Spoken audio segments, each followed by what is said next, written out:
मैं अनुराग Maurya, reiki grand master, आप सभी दिव्य आत्माओं को प्रणाम करता हूँ।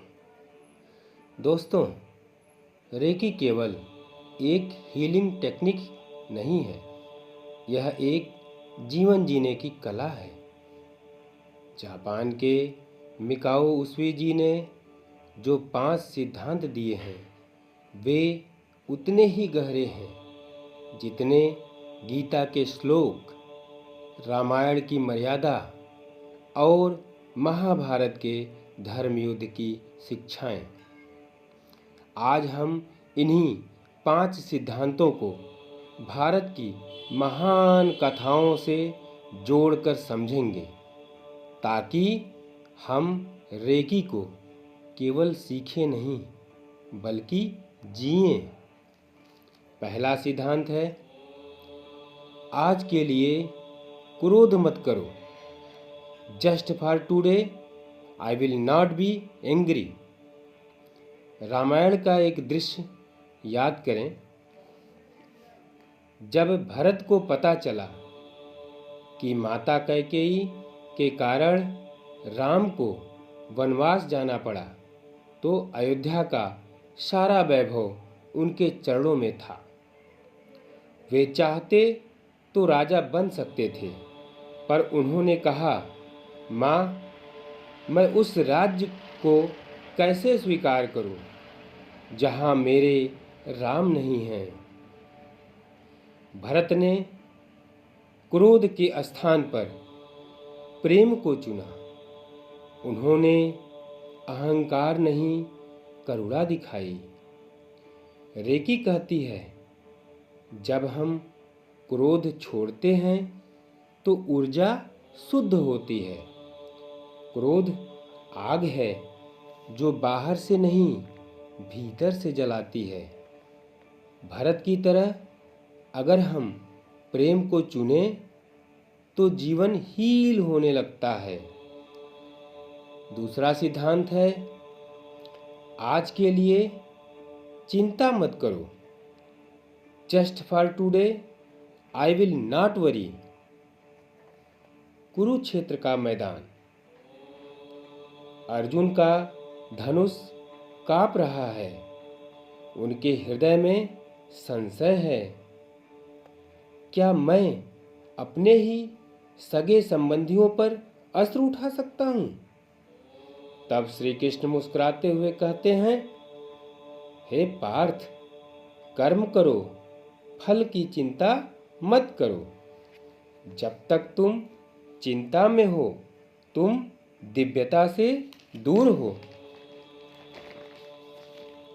यही रेकी का दूसरा सिद्धांत है। एनर्जी को बस बहने दो, परिणाम की चिंता मत करो। जब हम रेकी करते हैं तो यूनिवर्स खुद तय करता है कि हीलिंग कैसे होगी। जैसे अर्जुन ने श्री कृष्ण पर भरोसा किया, वैसे ही हमें जीवन पर भरोसा रखना है। रेकी का तीसरा सिद्धांत है, आज के लिए कृतज्ञ रहो।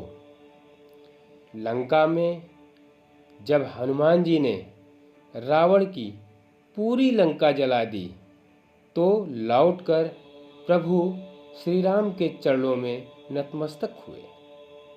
राम बोले, हनुमान, तुमने असंभव को संभव कर दिखाया। हनुमान जी ने कहा, प्रभु, ये सब आपकी कृपा और मेरे गुरु की शक्ति से हुआ। यही है कृतज्ञता का भाव। अपने अहंकार को शांत करके धन्यवाद कहना।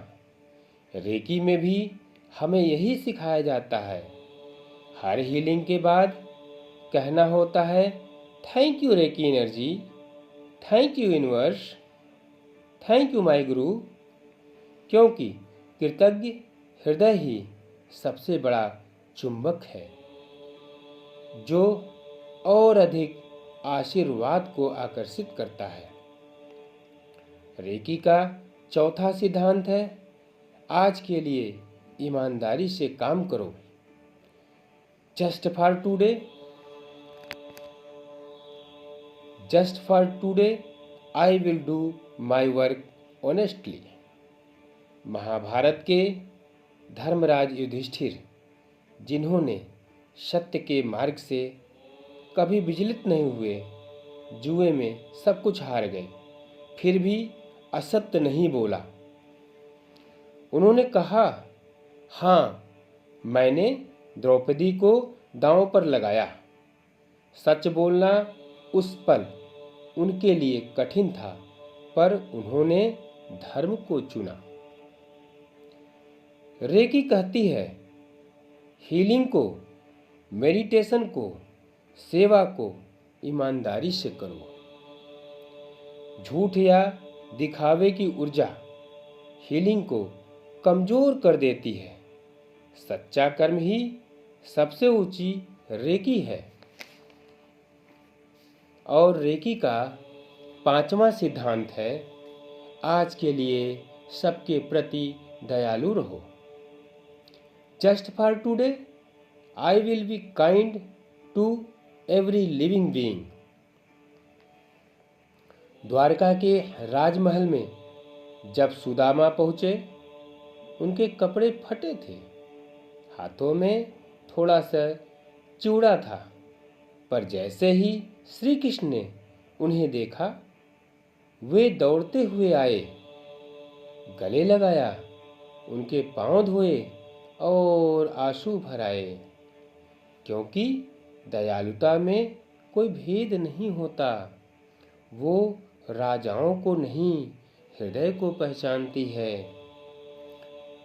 रेकी का अंतिम सिद्धांत भी यही है। हर जीव में उसी डिवाइन एनर्जी का अंश है। जब हम सबके प्रति प्रेम और दया रखते हैं, तो रेकी हमारे भीतर और गहराई से बहने लगती है। रेकी के ये 5 सिद्धांत किसी नियम की तरह नहीं, बल्कि जीवन के 5 दीपक हैं। पहला दीपक, क्रोध छोड़ो, प्रेम अपनाओ। दूसरा दीपक, चिंता छोड़ो, विश्वास रखो। तीसरा दीपक, कृतज्ञ रहो और अधिक पाओ। चौथा दीपक, ईमानदारी से कर्म करो।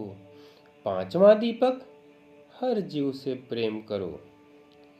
जब हम हर सुबह कहते हैं, आज के लिए मैं शांत रहूँगा, चिंता मुक्त रहूँगा, कृतज्ञ रहूँगा, ईमानदार रहूँगा और सबके प्रति दयालु रहूँगा, तो यूनिवर्स हमारी ऊर्जा को 10 गुना बढ़ा देता है। आप ऐसे भी अफर्मेशंस बोल सकते हैं, मैं शांत और स्थिर हूँ, मैं चिंता से मुक्त हूँ, मैं यूनिवर्स के प्रति कृतज्ञ हूँ, मैं अपने कर्म में सच्चा हूँ, मैं सबके प्रति प्रेम और दया रखता हूँ। अगर आपको यह दिव्य ज्ञान पसंद आया हो, तो इस वीडियो को लाइक करें, कमेंट में लिखें, मैं रेकी एनर्जी से जुड़ रहा हूँ या जुड़ रही हूँ, और चैनल को सब्सक्राइब करें, ताकि रेकी और डिवाइन हीलिंग की और कहानियाँ आपके जीवन में उजाला लाती रहे। धन्यवाद दोस्तों।